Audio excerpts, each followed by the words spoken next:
Setelah kedatangan orang Sahul ke Indonesia, ditenggarai sekitar 5.000 tahun sampai dengan 3.000 tahun sebelum Masehi, terjadi lagi migrasi orang-orang berkulit hitam dari Afrika ke kawasan Asia Tenggara hingga ke Australia, serta kawasan sekitarnya.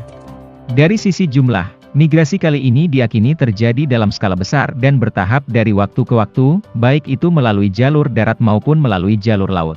Perjalanan melalui laut ini sangatlah memungkinkan, karena berdasarkan penelitian pada artefak-artefak Afrika, para ilmuwan mempercayai bahwa orang Afrika telah menguasai ilmu bahari sejak ribuan tahun yang lalu. Pada era migrasi kedua ini, berdasarkan hasil pemetaan dari NASA dan teori dari para ilmuwan dunia, kondisi geografis Indonesia sudah mendekati seperti kondisi geografis yang ada saat ini. Saat itu permukaan air laut sudah meninggi, hingga menyebabkan sebagian besar dari paparan Sunda dan paparan Sahul sudah berada di bawah air laut. Jarak antara pulau pun sudah mulai terbentang jauh, dengan kondisi selat-selat yang sudah mulai dalam. Apa yang menyebabkan migrasi kedua ini terjadi, dan mengapa terjadi dalam skala yang lebih besar? Berdasarkan lini masa sejarah, ada dua analisa atau teori yang dianggap paling memungkinkan sebagai penyebab perpindahan yang terjadi dalam skala besar ini. Pertama, pada periode tersebut, diasumsikan telah terjadi pemanasan global yang mengakibatkan cairnya sebagian besar kawasan es di daerah kutub bumi. Kondisi ini mengakibatkan suhu udara di benua Afrika mengalami peningkatan yang cukup signifikan, dan membuat daerah-daerah hijau di Afrika berubah menjadi tandus, dan tidak lagi ideal untuk dihuni oleh manusia. Hal ini telah terbukti dengan ditemukannya jejak-jejak kehidupan, baik flora maupun fauna, yang terkubur di bawah gurun pasir dan kawasan tandus Afrika. Kedua, akibat dari peperangan antar suku, atau akibat dari penindasan yang dilakukan oleh kerajaan kuno di Ethiopia, atau kerajaan kuno di Mesir. Seperti halnya yang dilakukan oleh kelompok orang Sahul, migrasi melalui darat dimulai dari kawasan selatan dan pesisir timur Afrika, menyeberang ke timur tengah melewati daerah Yaman dan Oman. Lalu mereka menyeberang ke Asia, melewati daerah Pakistan, India, Myanmar, semenanjung Malaysia, lalu kemudian menyebar ke berbagai daerah di Indonesia, hingga ke Filipina, dan kawasan Australia.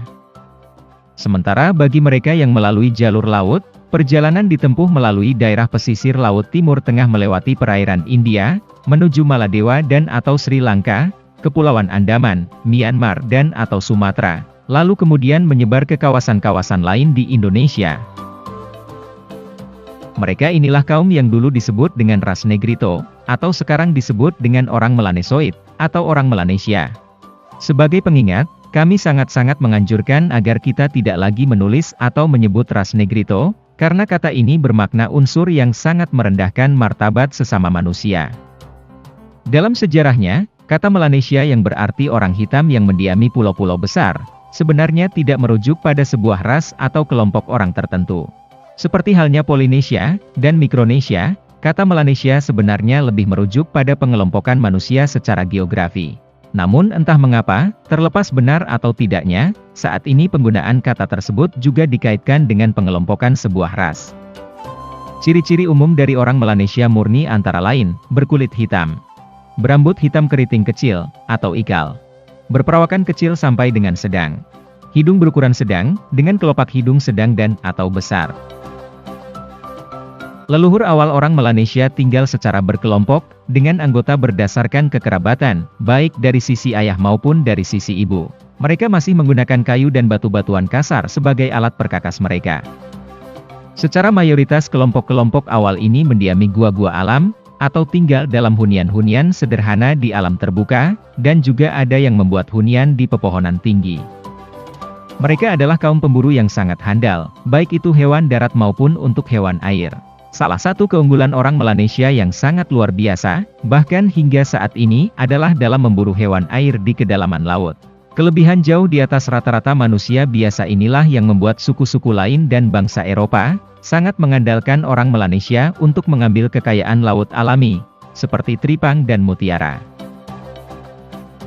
Selama beratus-ratus tahun, dunia mempercayai bahwa orang Melanesia adalah kelompok orang-orang nomaden murni, berlatar belakang kebudayaan yang sama.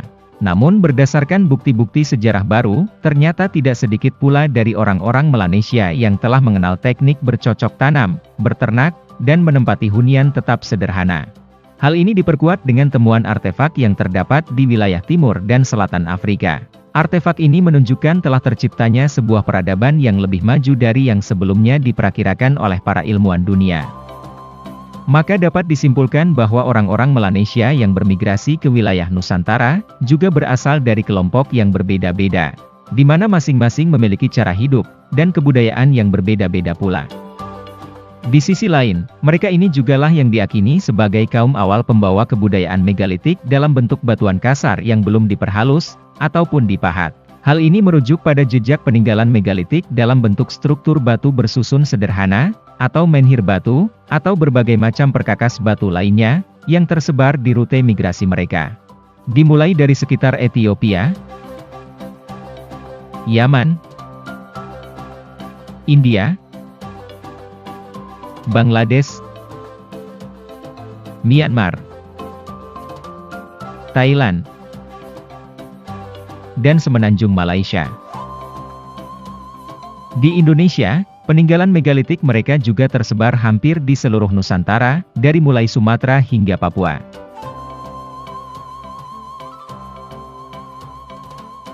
Di Indonesia, kegunaan dan tampilan dari struktur batuan besar ini dipercayai kelak disempurnakan oleh orang-orang Austronesia yang datang kemudian, hingga semakin memperkaya seni budaya megalitikum di Indonesia. Ratusan atau ribuan tahun kemudian, terjadi lagi migrasi dari orang-orang Dravida dan orang-orang Austronesia di kawasan Nusantara. Di beberapa tempat, sebagian dari orang Melanesia, orang Sahul, dan keturunan dari hasil percampuran mereka, menerima kedatangan kedua bangsa baru ini dengan tangan terbuka. Maka terjadi lagilah akulturasi dan asimilasi di antara mereka, melahirkan keturunan-keturunan baru, dan kebudayaan-kebudayaan yang saling mengadopsi. Sementara bagi yang menolak kedatangan bangsa-bangsa baru ini, memilih untuk berpindah tempat. Secara mayoritas mereka menyingkir ke kawasan timur Indonesia hingga ke kawasan Australia. Bahkan di Tenggarai, perpindahan mereka mencapai kawasan Polinesia dan Mikronesia. Sampai saat ini, keturunan dari orang-orang Melanesia murni masih dapat dijumpai di beberapa tempat, sesuai dengan jalur awal migrasi mereka. Baik itu yang melewati jalur laut, maupun jalur darat, seperti suku-suku di Kepulauan Andaman di India. Suku Taron yang terancam punah di Myanmar. Suku Manik di Thailand. Orang Semang dan orang Batek di Malaysia. Suku Aita, suku Ati, dan suku Aikta di Filipina. Dan penduduk asli Pulau Torres Strait di Australia. Sementara di Indonesia, salah satu suku yang diduga masih berdarah Melanesia murni, adalah suku Tapiro di Papua. Sedangkan sebagian besar suku-suku yang berada di kawasan timur Indonesia, diyakini sebagai hasil keturunan orang Melanesia yang telah bercampur dengan orang Sahul dan atau orang Austronesia, atau suku-suku lain, atau bangsa lain seperti India, Cina, Eropa, dan lain sebagainya, yang datang silih berganti. Maka tidaklah mengherankan jika Indonesia dijuluki sebagai rumah terbesar bagi orang Melanesia.